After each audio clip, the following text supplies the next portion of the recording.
फैसले लेना कभी कभी कितना उलझा देने वाला हो जाता है। कभी बड़ी नौकरी चुने या अपने पैशन को फॉलो करे, ये समझ नहीं आता। या फिर ये सोचना कि कार खरीदें, बाइक लें या पब्लिक ट्रांसपोर्ट से काम चलाएं। जब हर ऑप्शन सही लगे, तब सही फैसला लेना और भी मुश्किल हो जाता है। लेकिन परेशान होने की जरूरत नहीं है। ऐसी मुश्किल समस्याओं का हल छिपा है सिर्फ 6 आसान स्टेप्स में। ये स्टेप्स आपकी उलझनों को सुलझाने में आपकी मदद करेंगे। तो चलिए जानते हैं इन 6 स्टेप्स का जादू। नमस्कार दोस्तों, स्वागत है आपका किसमें? बिल्ड में। कैसा लग रहा हूँ मैं दोस्तों चश्मे में? थोड़ा सा मुझे पढ़ने में दिक्कत हो रही है, इसलिए मैंने चश्मा पहनना शुरू कर दिया है। अच्छा लग रहा है चश्मा पहन के। हम लोग पढ़ रहे हैं बिल्ड, और बिल्ड में क्या चीज़ पढ़ रहे हैं? Design for everyone. और कल क्या पढ़ा डिज़ाइन फॉर एवरीवन में? 2 चीज़ें पढ़ी थी। अपने दिमाग में डिज़ाइन थिंकिंग को डिप्लॉय करिए। ये मुश्किल है। जैसे जो लोग भी चप्पल नहीं पहनते, उनको चप्पल पहनने में दिक्कत होती है। बहुत से लोगों को दिक्कत होती है। जो बच्चे शूज़ नहीं पहनते, उनको शूज़ पहनने में दिक्कत होती है। जो भी नई चीज़ आप ट्राई करेंगे, जिसको आप रेगुलर बेसिस पर यूज़ करेंगे, वो आपको प्रैक्टिस करना पड़ेगा। तो कोई भी नई चीज़, आज मैंने चश्मा पहना है तो बहुत दिक्कत हो रही है मुझे, बार बार चश्मा उतारना, ऊपर रखना पड़ रहा है। इसमें हैबिट चाहिए होती है। तो डिज़ाइन थिंकिंग एक तरह की नई हैबिट है। हम लोग इस तरह से कभी सोचते नहीं हैं। डिप्लॉय डिज़ाइन थिंकिंग मतलब आपको पहले प्रॉब्लम की कोर को समझने की कोशिश करेंगे। जैसे आज बड़ी मम्मी नाराज़ हो गई श्रीश को खाने को लेकर। मैं बहुत परेशान नहीं हुआ, क्योंकि मुझे प्रॉब्लम की कोर समझ में आ रही है, उनको नहीं समझ में आ रही है। और जब आप कोर पे पहुंच जाएंगे तो आप सोल्यूशन भी सोच पाएंगे। एक चीज़। दूसरी चीज़ हमने सीखी थी अवॉइड हैबिचुएशन। हम लोग जब भी कोई नई चीज़ करते हैं या कोई मुश्किल चीज़ करते हैं, तो जो बीच बीच में मुश्किलें होती है, हमारी बॉडी उसको अलाउ कर देती है, आदत पड़ जाती है उसकी। तो जो मुश्किलें हैं, आप उसकी अपने आप को आदत मत डलवाइए।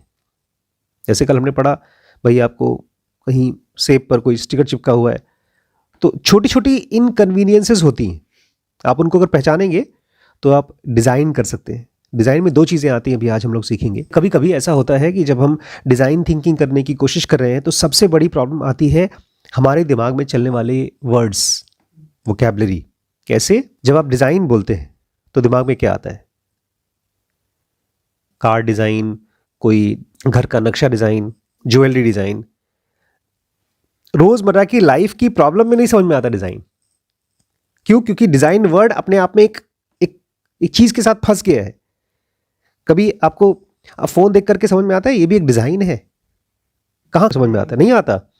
डिज़ाइन तो खाली आर्टिस्टिक चीज़ों के लिए समझ में आता है। कहीं पर कोई गोल गोल, जैसे मंदिर देखो, मंदिर में डिज़ाइन दिखाई देता है, बुक्स में नहीं दिखाई देता। जो चीज़ें परफेक्ट डिज़ाइन होती है, उसमें पता ही नहीं चलता डिज़ाइन है वो। तो सबसे पहले तो आपको वर्ड्स, डिज़ाइन वर्ड को अपने दिमाग में हटाना पड़ेगा। खूबसूरत आर्टिस्टिक चीज़ ओनली, हमारा दिमाग कहता है खूबसूरत आर्टिस्टिक चीज़ ओनली, यही डिज़ाइन होता है। अब दूसरा चीज़, जब आप कोई प्रॉब्लम सॉल्व करने की कोशिश कर रहे हैं, कोई प्रोडक्ट बना रहे हैं, कोई बिजनेस बना रहे हैं, तो आप कस्टमर किसको बोलते हैं? कोई ऐसा इंसान जो कुछ खरीदता है? नहीं, ये भी गलत है। कस्टमर और भी कुछ होता है, अभी देखिएगा आगे। हम लोग कस्टमर की तरह सोच ही नहीं पाते, क्योंकि हमको लगता है हमको तो उसकी ज़रूरत ही नहीं है। आज स्टीव जॉब्स ने हमारे लिए सोचा ना। खुद वो टीवी नहीं देखता था, बहुत कम देखता था, उसके घर में कोई फर्नीचर नहीं है, लेकिन एक ऐसा प्रोडक्ट बनाया है जो पूरी दुनिया में लोग यूज़ कर रहे हैं। हर बच्चा अपने जेब में लेकर घूम रहा है या घूमना चाहता है। देखिए, पता है एक चीज़ क्या होता है? जब आईफोन आया या उसके पहले डेस्कटॉप आया, कंप्यूटर, उसके पहले कंप्यूटर के कस्टमर्स कौन थे? एप्पल के पहले, माइक्रोसॉफ्ट के पहले। उस समय, जिस समय कंप्यूटर बहुत बड़े बड़े थे, बहुत बड़ी बड़ी कंपनीज, कंप्यूटर होते थे इस घर के साइज के, उनकी कोडिंग कीपैड से नहीं होती थी। बिल गेट्स यही तो करते थे, कार्ड को पंच करते थे और जाकर उसमें डालते थे। तो उस समय कस्टमर कौन थे? बड़ी बड़ी कंपनी जो उस टाइप के ही कंप्यूटर खरीदते थे। बिल गेट्स जैसे लोगों ने, स्टीव जॉब्स जैसे लोगों ने क्या किया? उन्होंने कहा नहीं, ये तो हमारे कस्टमर है, और कौन यूज कर सकता है हमारे प्रोडक्ट्स? हम लोग कस्टमर के बारे में सोचते हैं, वही एक इंसान जो हमारा प्रोडक्ट खरीदेगा ना। कस्टमर कुछ और भी होता है। अब तीसरी चीज, जब आप डिजाइनर की तरह सोच रहे हैं और मैं बोलता हूं प्रोडक्ट, तो क्या समझ में आता है? कोई फिजिकल ऑब्जेक्ट, जैसे ये एक प्रोडक्ट है, कैमरा एक प्रोडक्ट है, मोबाइल एक प्रोडक्ट है, चश्मा एक प्रोडक्ट है, या एक सॉफ्टवेयर जो हम लोग डाउनलोड करते हैं? नहीं, इसके अलावा भी बहुत सी चीज़ें, प्रोडक्ट हैं जो आपको पता नहीं चलता। जैसे एग्जांपल के तौर पे अभी आगे आएगा उबर। उबर क्या है? सॉफ्टवेयर है कि कार है कि ड्राइवर है, सर्विस है? उबर अब जाकर क्यों, कैसे खोजा लोगों ने? 10 साल पहले क्यों नहीं खोजा गया? कार की तो कब से जरूरत थी। टैक्सी तो हम लोग बहुत परेशान होते थे, बम्बई में 20 साल पहले परेशान होते थे। इंटरनेट आने के बाद भी 10-15 साल लग गए। हम लोग जब कोई प्रोडक्ट सोचते हैं तो हमारा थॉट बहुत फिक्स्ड होता है। प्रोडक्ट मतलब कोई सॉलिड चीज। मैं चाहता हूं इन सब चीजों से हटाइए अपने दिमाग को। डिजाइन मतलब पता नहीं क्या हो सकता है, बहुत कुछ डिजाइन हो सकता है। डिजाइन, कस्टमर, प्रोडक्ट, इन सब चीजों से जो आपके दिमाग में आता है उससे खाली हो जाओ। आप डिजाइन थिंकिंग हर चीज के लिए लगा सकते हैं। जो भी काम कर रहे हैं उसमें आप डिजाइन थिंकिंग लगा सकते हैं। इमेजिन करिए कि आप एक अलमारी खोल रहे हैं, आपको कपड़ा पहनना है, नौकरी के लिए इंटरव्यू देने जा रहे हैं, और आपका कस्टमर कौन है? जो आदमी आपको इंटरव्यू कर रहा है। और आपका प्रोडक्ट कौन है? आप खुद।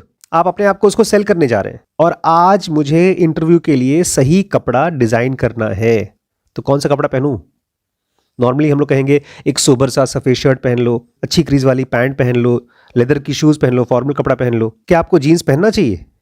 क्या कोई बटन डाउन टाइप का कपड़ा पहनना चाहिए? अब देखिए थोड़ा सा, अगर थोड़ा सा फ्री होंगे तो आप सोचेंगे कंपनी किस टाइप की है, फॉर्मल कंपनी है कि इनफॉर्मल कंपनी। जैसे फेसबुक ऐसी कंपनी है, फॉर्मल की इनफॉर्मल? इनफॉर्मल है, तो उसके लिए अगर आप सूट पहन के जाएंगे तो गड़बड़ हो जाएगा। आप जब किसी इंटरव्यू के लिए जा रहे हैं तो आप क्या दिखाना चाहते हैं अपने बारे में, क्या प्रोजेक्ट करना चाहते हैं, ये डिसीजन करना कि मैं अपने इंटरव्यूअर को क्या चीज अपने बारे में स्पेशल दिखाना चाहता हूं। मार्क जकरबर्ग गया था इन्वेस्टर्स के पास पैसे मांगने के लिए, और क्या पहन के गया? कपड़ा, पजामा और टी शर्ट, और ये बोलने गया था कि ये देखिए ढेर सारे पावर पॉइंट हैं, मैं बताने आया हूं, मैं आपसे पैसे लूंगा नहीं। उन्हीं के पास गया बताने के लिए कि मैं पैसा नहीं लूंगा। क्यों गया? नहीं, वो दिखाना चाहता था मैं बहुत कूल हूं, मैंने बहुत अच्छा सॉफ्टवेयर बनाया है और बहुत तेजी से लोग उसको पसंद कर रहे हैं, अगर पैसा लगाना है तो मेरी शर्तों पे लगाना। ये सब चीजें वो प्रोजेक्ट करना चाहता था। अगर आप हर जगह बेस्ट आउटकम निकालना चाहते, जैसे मैं आज बड़ी मम्मी से बेस्ट आउटकम निकालना चाहता था। बड़ी मम्मी सुबह से बहुत परेशान थी और मैं बार बार उनको क्या बोल रहा था? एक ही चीज, क्या बोल रहा था? सॉरी बोलो, तुम्हारी गलती है, सॉरी बोलो। शाम तक मम्मी बोलती है मेरी क्या गलती है, क्यों सॉरी बोलूं? लेकिन मुझे पता था जैसे ही वो सॉरी बोल देंगी इसका मतलब वो नॉर्मल कंडीशन में पहुंच गई। टाइम लगेगा, मैं उनसे सॉरी नहीं बुलवाना चाहता था, मैं खाली चेक करना चाहता था क्या उनका टेम्परेचर जो गर्म वाला है, इमोशन में है, वो उतर के आई सेंटर में आ गया कि नहीं। हर बार वो बोलती क्यों सॉरी बोलूं? मैं नहीं बोलूंगी सॉरी, परेशान मत करो। और मैं बेस्ट आउटकम चाहता था, मतलब वो फटाफट आई सेंटर में आ जाए। तो ये डिजाइन थिंकिंग है। डिजाइन थिंकिंग मतलब हर सिचुएशन की प्रॉब्लम के कोर के अंदर घुस करके बेस्ट आउटकम निकालना। कहते हैं एक आदमी के दिमाग तक घुसने के लिए उसके पेट से रास्ता है। औरतें अगर कोई टेस्टी सा खाना बना ले, अगर किसी औरत को कोई 9 लाख का हार खरीदवाना है अपने हस्बैंड से, कुछ नहीं करना है, 2-4 दिन के लिए बहुत अच्छी अच्छी टेस्टी, कभी बिरयानी, कभी रसमलाई, कभी कुछ कुछ बना दो और हस्बैंड खुश। क्या चाहिए? एक 9 लाख रुपए का हार दिलवा दो। ये डिजाइन थिंकिंग है। ये डिजाइन थिंकिंग है। अगर आप किसी कूल कंपनी में जॉब चाहते हैं तो ध्यान रखिए कि आपको जीन्स पहन के जाना चाहिए, तभी आपको जॉब मिलेगी। आपको जॉब मिल गई, बधाई हो। अब आपकी दूसरी प्रॉब्लम, आपका ऑफिस आपके घर से बहुत दूर है, 10-15 किलोमीटर दूर है और आपके पास कार नहीं है। अब फिर से एक नया प्रॉब्लम। पिछली बार कस्टमर कौन था? जो आदमी आपको इंटरव्यू ले रहा था। इस बार कस्टमर कौन है? आप खुद ही कस्टमर है आप। अब देखिए आपके पास अभी नई नई नौकरी है, फटाफट जाकर कार तो खरीद नहीं सकते, तो अब सोचेंगे क्या करूं क्या करूं। आप बोलेंगे क्या मुझे कार सही चाहिए भी? क्या पता आप कोई बस ले सकते हैं, कोई स्कूटर ले सकते हैं या कोई बाइक ले सकते हैं थोड़ा सस्ता। अगर मान लीजिए आप कार ले ही लेते हैं तो आप और कौन कौन सी चीजों के लिए यूज करेंगे ऑफिस जाने के अलावा? आप एक प्रॉब्लम को बहुत गहराई से सोचने की कोशिश कर रहे हैं। आपका बजट क्या है? अगर आप कार खरीद ही रहे हैं तो कोई ऐसी कार लेंगे क्या जो हाइब्रिड हो? हाइब्रिड मतलब जो बिजली से भी चले और पेट्रोल से भी चले, या खाली इलेक्ट्रिक कार लेंगे? और अगर कार ले लिया तो कहीं ऐसा ना हो जाए ट्रैफिक में फंसे हुए पड़े, बिकॉज ज्यादातर लोग जो गाड़ी चलाते हैं रोड पर वो फंसते रहे, ट्रैफिक में फंसते रहते हैं। और आपने जब कार ले ली, सबसे बड़ी प्रॉब्लम शहरों में होती है कार पार्क कहाँ करेंगे। मैं जब मार्केट जाता हूँ तो ऑलमोस्ट आधा 1 किलोमीटर पहले गाड़ी खड़ी करता हूँ, और वो भी अभी आजकल मिल रही जगह बाद में नहीं मिलने वाली। शहर के अंदर में पार्किंग नहीं मिलेगी, तो अब गाड़ी लेकर कहाँ खड़ी करेंगे आप? और अगर मान लीजिए आपके पास कार आ गई तो आप अकेले जाएंगे, अपनी फैमिली के साथ जाएंगे, अपने दोस्तों के साथ ट्रैवल करेंगे अपनी कार में? और क्या आप कभी कभी वीकेंड पे, हफ्ते के एंड पे घूमने फिरने जाएंगे क्या? ये सब चीजें आपको सोचना होगा कब, जब आपको ऑफिस जाना है रोज, आपका ऑफिस आपके घर से दूर है। डिजाइन थिंकिंग आपको फोर्स करती है एक प्रॉब्लम को सॉल्व करने से पहले उसको सोचो। आज की प्रॉब्लम बड़ी आसान थी, मैं बोल दूं हाँ ठीक है शीश आएगा, उसको डांट डपट के बोलेंगे खाना खा लो, लेकिन ये प्रॉब्लम इतनी आसान नहीं, इतनी सिंपल नहीं है। ज्यादातर हमारे प्रॉब्लम्स इसीलिए बचे रहते हैं क्योंकि हम उनको बहुत ऊपर ऊपर से सॉल्व करने की कोशिश करते हैं, डीप लेवल पे नहीं जाते। बच्चा नहीं पढ़ाई कर रहा है, डांट दो, मार दो, ट्यूशन पढ़ा दो।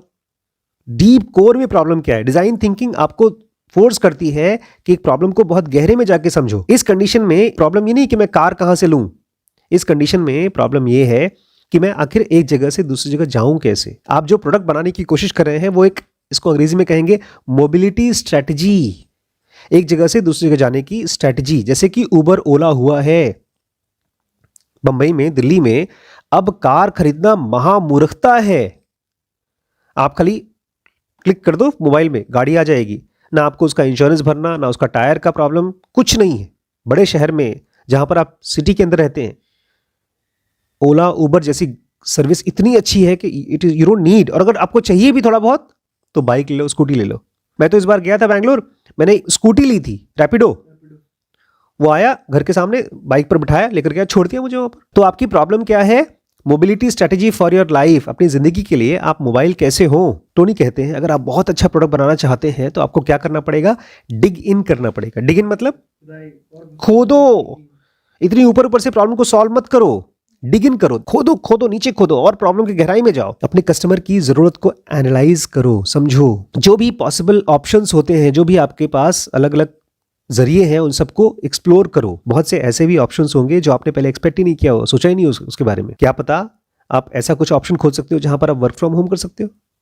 ये तो आपने सोचा ही नहीं कि आपको लगता था गाड़ी खरीद कर मुझे ऑफिस जाना है, हो सकता है इसमें वर्क फ्रॉम होम हो जाए। हो सकता है मैं अपने ऑफिस के पास अपना घर ले लूं, अगर किराए पे हो तो मैं क्यों यहां से दूर जाऊं। एक रूल समझिए, कोई परफेक्ट डिजाइन नहीं होती किसी भी चीज का, उसको बनाना पड़ता है। कंस्ट्रेंट्स हमेशा होती है, कंस्ट्रेंट्स मतलब मुश्किलें।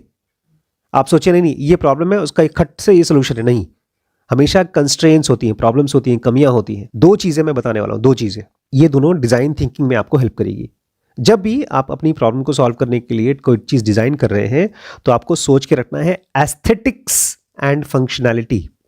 क्या रखना है?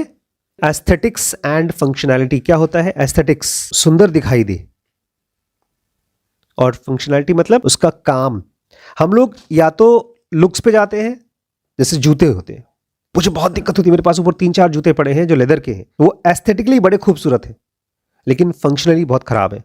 वो लेदर के जूते हैं, पैर काटता है, कटक कटक आवाज आती है, उसको पहन के मैं साइकिल नहीं चला सकता, मैं बाइक नहीं चला सकता, दौड़ नहीं सकता उसको पहन के। और वहीं पर मेरे पास कुछ जूते हैं जो स्पोर्ट शूज है, उसको पहन के मैं अच्छे से चल सकता हूं, लेकिन वो इतने एस्थेटिक नहीं है जितना लेदर है। तो जब भी आप कोई चीज डिजाइन कर रहे हैं, दोनों चीजों को याद रखिए। क्या चीज? Aesthetic and functionality. और लास्ट पॉइंट ये तो याद ही रखना है, उसका प्राइस पॉइंट क्या होगा, कितने रुपए का आप बनाएंगे, उसको कोई खरीदेगा कि नहीं खरीदेगा। एक बार स्टीव जॉब्स ने ही एप्पल कंपनी में वापस आने के पहले एक कंप्यूटर बनाया था, नेक्स्ट, और वो कंप्यूटर था $10,000 का, बच्चों के लिए। $10,000 मतलब आज की रेट में करीब 7-8 लाख रुपए का। तो वो कोई नहीं खरीदेगा ना। वही चीज 7-8 लाख की और सस्ती करके आज हम लोग लैपटॉप खरीद रहे हैं 20,000, 25,000, 30,000, 40,000, 50,000, 1 लाख रुपए, लेकिन कोई भी आदमी 7 लाख रुपए का कंप्यूटर नहीं खरीदेगा। तो आपको नेसेसरी प्राइस पॉइंट आपको देखना पड़ेगा कि ज्यादातर लोगों की पॉकेट की कैपेसिटी क्या है। ये है डिजाइन प्रोसेस। टोनी कहते हैं ये ऐसे ही मैंने आईपॉड को डिजाइन किया। फर्स्ट कंपनी जिसने वॉकमैन बनाई थी वो भी ऐसे सोच रहा था। उसके पहले मुझे याद है फिल्मों में दिखाते थे लोग, अपना बड़ा सा टेप रिकॉर्डर होता था, इतना बड़ा, और लोग यहां पर रख लेते थे गाना बजाकर, टेप रिकॉर्डर, और उसमें जो बैटरी लगती थी वो मोटी मोटी बड़ी बड़ी टॉर्च वाली बैटरी, और वो भी एक नहीं, कम से कम 4-5। अगर आपको 2 गाने सुनने हैं, 10 गाने सुनने हैं, तो आपको कम से कम 100-200 रुपए खर्च करने पड़ेंगे। उसको चेंज करके सोनी कंपनी ने पहली बार एक टेप रिकॉर्डर बनाया जिसको उसने प्रमोट किया कि आप उसको पहनकर वॉक कर सकते हैं। वॉक मैन, वॉक, यहां गाना लगाओ और वॉक करो। और वो पहली बार उन्होंने हेडफोन बनाया। इसके पहले हेडफोन नहीं होता था, इसके पहले स्पीकर चलता था खूब बड़ा सा। मुझे याद है गांव में गए थे जहां ट्यूबवेल है, ट्यूबवेल के ऊपर हम लोगों ने लगा दिया मंगल भवन, पूरे गांव भर में मंगल भवन चल रहा था। हम लोग बड़े खुश होते थे। आज भी वो गाना याद कर सुनता हूँ तो मुझे बड़ा अच्छा लगता है, गाड़ी में मुझे नॉस्टैल्जिक फील होता है। लेकिन उसके बाद उसमें अगर कोई फिल्मी गाना सुनना हो तो लड़ाई होती थी, नहीं भजन चलेगा, नहीं ये चलेगा। फिर वॉकमैन आया, वॉकमैन के जरिए क्या हुआ, एक आदमी कान में गाना सुन सकता है। लेकिन वहां से जंप करके क्या आया, आईपॉड। आईपॉड मतलब जो एक कैसेट प्लेयर से केवल 2-4 गाने सुन सकते थे, आप एक आईपॉड से दिन भर गाने सुनिए, और एक आध नहीं 500,000 गाने उसमें डाल सकते हैं। तो ये सोचा कैसे, एक प्रॉब्लम को थिंक थ्रू, डिग इन, खोदो।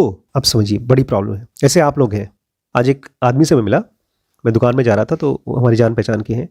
स्कूटी रोके, बोलते नमस्ते डॉक्टर साहब नमस्ते। बोलते हैं मेरी बेटी की जांच हुई है, ब्लड जांच हुई है आपके यहाँ। मैंने कहा अच्छा ठीक। बोलते मैंने, डॉक्टर साहब ने कहा नहीं था, मैंने खुद ही कहा कि आप जांच कर लीजिए। मुझे लगा था उसको शायद टाइफाइड ना हुआ हो या लिवर की कोई प्रॉब्लम हो। मैं सोच रहा था ये आदमी डॉक्टर नहीं है, लेकिन इसके दिमाग में ये बात आई है कि उसकी बेटी को टाइफाइड ना हो या लिवर की दिक्कत ना हो। अच्छा, डॉक्टर तो सोचता है इस तरह से, कॉमन मैन नहीं सोचता। हर प्रोफेशनल अपने प्रोफेशन के हिसाब से सोचता है। ऐसे ही डिजाइनर्स भी, जो लोग डिजाइन करते हैं चीजों को, वो उनको लगता है कि देखो कुछ प्रॉब्लम तो सॉल्व हो सकती हैं और कुछ नहीं हो सकती हैं, लेकिन ज्यादातर जो डिजाइन का काम है वो डिजाइनर ही करते हैं।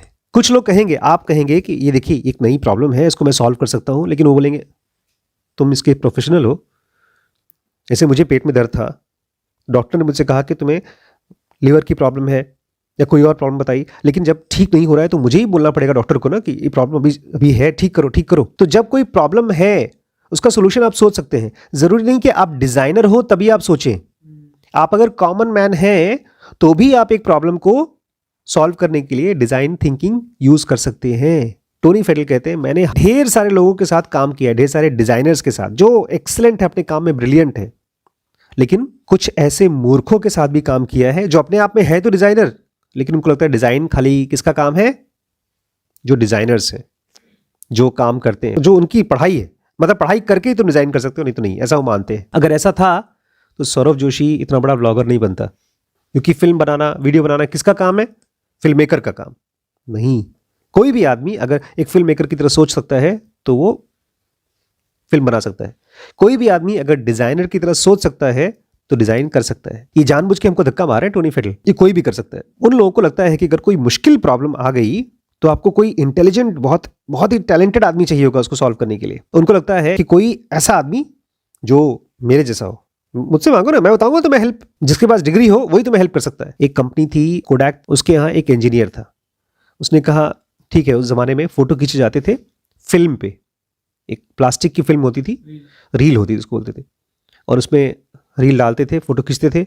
कब जब खराब फोटो हो जाती थी तो खराब हो जाती थी, रील खराब हो गया, एक रील आती थी करीब 50-100 रुपए की, और अगर उस रील को धूप लग गया तो खराब हो जाती थी। फोटो खींचने के बाद उसको फोटो बनाया जाता था, ये जो कागज के फोटो बनते थे, इस तरह से फोटो होते थे। तो उसके यहाँ एक नया आदमी आया, इंजीनियर था, बोलता है कि ये जो फोटो खींचते हैं उसको हम लोग डिजिटल बना सकते हैं। डिजिटल मतलब एक स्क्रीन पे वो फोटो दिखेगी। तो उस कंपनी ने कहा ऐसे तो हमारा रील बिकना बंद हो जाएगा। उन्होंने इस आइडिया को डिस्कार्ड कर दिया। फिर वो आइडिया दूसरी कंपनी ने लिया और आज कोडैक कंपनी ऑलमोस्ट बैंकरप्ट हो चुकी है। कहने का मतलब ये है कि बहुत बार अगर आप डिजाइनर की तरह ही सोचेंगे, आप कहेंगे नहीं मैं ही प्रॉब्लम को सॉल्व कर सकता हूं, तो आप इंटेलिजेंट आइडियाज को, इंटेलिजेंट सॉल्यूशंस को एक्सेप्ट नहीं करेंगे, मानेंगे नहीं। ऐसा मत करिएगा। उनको लगता है कि अगर मैंने, एक डिजाइनर ने नहीं सोचा किसी प्रॉब्लम का सोल्यूशन तो गलत डिजाइन है, ऐसा मत सोचिएगा। टोनी फेडल हम जैसे लोगों के लिए बहुत बड़ा आशीर्वाद है। कहते हैं बड़ी बड़ी कंपनी ही खाली डिजाइनर्स को हायर कर सकती है। एक एक डिजाइनर एक एक डिजाइन का लाखों रुपए लेती है। जो गाड़ियां बनती हैं आजकल, देखिए नई स्कॉर्पियो आई है, नई बोलेरो आई है, उन सब गाड़ियों का डिजाइनर्स ने डिजाइन किया है, फोटो बनाया है, हम तो नहीं कर सकते। टोनी फेडल कहते हैं कोई चिंता की बात नहीं है, ये खाली लोगों की मान्यता है कि एक डिजाइनर ही डिजाइन कर सकता है और कोई नहीं कर सकता। टोनी फेडल कहते हैं आप अपनी प्रॉब्लम का, जैसे हमारा आजकल ऐप बन रहा है, आज ही मैंने एक डेमो लिया है हमारे ऐप का, उसका APK आ गया है, डाउनलोड किया है। हमारा ऐप अभी तक खाली एंड्रॉयड फ़ोन में चलता था, कंप्यूटर में नहीं चलता था और एप्पल में नहीं चलता था। तो वो जो नया वाला है वो एप्पल में भी चल जाएगा, एंड्रॉयड में चल जाएगा। और अभी तक हमारे यहाँ जो पेमेंट गेटवे था वो नहीं था, मतलब किसी को अगर मेरा कोर्स ज्वाइन करना है तो उसको मुझे व्हाट्सएप पर बात करना पड़ता था, वो हमारे अकाउंट में पैसा जमा करेगा, उसके बाद फिर उसका कोर्स चालू मैं करूँगा, ऐसा होता था। अब सब कुछ ऑटोमेट हो जाएगा। एक आदमी आएगा, वो कोर्स सेलेक्ट करेगा, पे करेगा उसी में, और उसका कोर्स भी चालू हो जाएगा। उसको मुझसे कुछ लेना देना है ही नहीं, जैसे स्किलशेयर में होता है। तो उसके कुछ प्रॉब्लम्स पे काम कर रहा है। अच्छा, इस तरह की अगर आपकी कोई प्रोजेक्ट है, कोई है जो आपका बिजनेस है फ्यूचर का, तो उसको आप आउटसोर्स मत करिए। क्या मत करिए? आउटसोर्स मतलब भैया मुझे नहीं आता, ये तो डिजाइनर का काम है, वही करेगा। नहीं, पहले अपनी प्रॉब्लम को खुद सॉल्व करने की कोशिश करिए। आजकल मैं बब्बू को बोल रहा हूँ कि तुम वीडियोस को एडिट करो, वो इसलिए क्योंकि मैं चाहता हूँ वो सोच सके कैसे काम किया जाता है एडिटर के साथ, कैसे कटिंग की जाती है, कैसे पोस्ट किया जाता है। टोनी कहते हैं आप किसी भी प्रॉब्लम को बाहर किसी से आउटसोर्स करने के बजाय खुद ट्राई करो, ताकि तुम्हें मालूम पड़े वो बनता कैसे है। जैसे घर में अगर खाना बनाना है तो आप बोल दो भैया कहीं बाहर से खाना ले आओ, सब्जी बाहर से ले आओ, रोटी बाहर से ले आओ, आपको कभी नहीं आइडिया पड़ेगा सब्जी कैसे बनती है। ऐसे ही आप अगर अपनी कोई बड़ा बिजनेस करना चाहते हो और उसकी बड़ी सोल्यूशन बना रहे हो, तो खुद उसके ऊपर पहले मेहनत करो। नेस्ट ने दुनिया में one of the best marketing की है। नेस्ट मतलब वो कंपनी जिसको गूगल ने पीछे पड़ पड़ के खरीदा है। सोचिए, एक गूगल जैसी बड़ी कंपनी, अमेजॉन जैसी बड़ी कंपनी किसी छोटी कंपनी के पीछे पड़ी और उसको खरीदना चाहती है। नेस्ट वही कंपनी थी। बोलते हैं हमको शुरू से पता था हमको मार्केटिंग को एकदम अलग तरीके से करना चाहिए, जैसा पहले किसी ने नहीं किया। बोलते हैं हमने सबसे पहले जब अपने लीड मार्केटिंग, जो हमारा मार्केटिंग करेगा, उसको हायर किया। उसका नाम था एंटोन ओनिंग। अच्छा, मार्केटिंग में बहुत अच्छा था वो था वंडरफुली इंट्यूटिव। इंट्यूटिव मतलब समझते हैं? इंट्यूटिव मतलब अचानक से दिमाग में प्रॉब्लम का पिक्चर सोच पाना और उसका फटाफट सॉल्यूशन ला पाना। इंट्यूशन क्या होता है? जैसे मैं जब कपड़े खरीदता हूँ, जैसे ये वाला शर्ट खरीदा था मैंने, ये कैसे सेलेक्ट किया? इंट्यूशन से। ये कहीं किताब में नहीं पढ़ा था कि लाल रंग पीला रंग लेना चाहिए। 2-3 और शर्ट भी लिए। इंट्यूशन मतलब कोई चीज जान पाना कि ये ऐसे ही होगा। जैसे जो अच्छा खाना बनाती है लेडीज, वो आपको नहीं बता पाएंगी अच्छा खाना कैसे बनता है, वो खुद बना सकती है। वो आपको बता देंगी रेसिपी ये है, अदरक डालो, लहसुन डालो, लेकिन आप बनाएंगे वैसा नहीं बनेगा, वो बनाएंगे वैसा बनेगा। तो वो उनको कैसे पता? इंट्यूशन से। एक आदमी जोक्स बोलता है, उसके जोक पे आप हंसेंगे, वही जोक कोई और बोलेगा आप नहीं हंसेंगे। उसको पता है कैसे जोक्स बोला जाता है। कैसे पता? इंट्यूशन। इसीलिए इंट्यूटिव होना, यही जब आप काम करते हैं ना कहीं पर, तो पता चलता है धीरे धीरे इंट्यूटिव होना। देखते ही तुरंत सोल्यूशन आ जाता है, समझ में आ जाता है। तो एंटोन ओनिंग बहुत इंट्यूटिव था, एम्पैथेटिक मार्केटियर था। एम्पैथेटिक मतलब कस्टमर को फील करके, समझ करके मार्केटिंग करता था, और मास्टर स्टोरी टेलर था। जब उसको प्रोडक्ट के बारे में कुछ बोलना होता तो इतना अच्छी अच्छी बातें बोलता था कि कस्टमर को लगेगा वाह यार बहुत अच्छी प्रोडक्ट है। और कस्टमर का एक्सपीरियंस कैसे अच्छा किया जाए, इसमें चैंपियन था। लेकिन एक चीज नहीं था वो। क्या नहीं था? डिजाइनर नहीं था वो। 1 हफ्ते 2 हफ्ते हुआ था और मुझे टोनी ने बुलाया, तुम डिजाइन करना है। तो मैंने कहा मैं डब्बा डिजाइन करूंगा? हाँ, रुको भैया, मैं जाता हूँ इंटरनेट पर सर्च करता हूँ, कोई फ्रीलांसर डिजाइनर्स होंगे, उनको ले आता हूँ, जो ये काम करते हैं उनको ले आते हैं, उनसे काम करा लेंगे। फिर टोनी ने कहा ना, बाहर किसी से नहीं कराना है, ये इन हाउस करना है, आपको खुद ही करना है। तो वो आदमी मार्केटिंग वाला था, बोलता है अरे यार मुझे करना है, तब तो मैं अपने हिसाब से लिख सकता हूँ। उस प्रोडक्ट के ऊपर कैसी फोटो चिपकेगी, क्या लिखेंगे, वो तो मैं अपने हिसाब से कर सकता हूँ।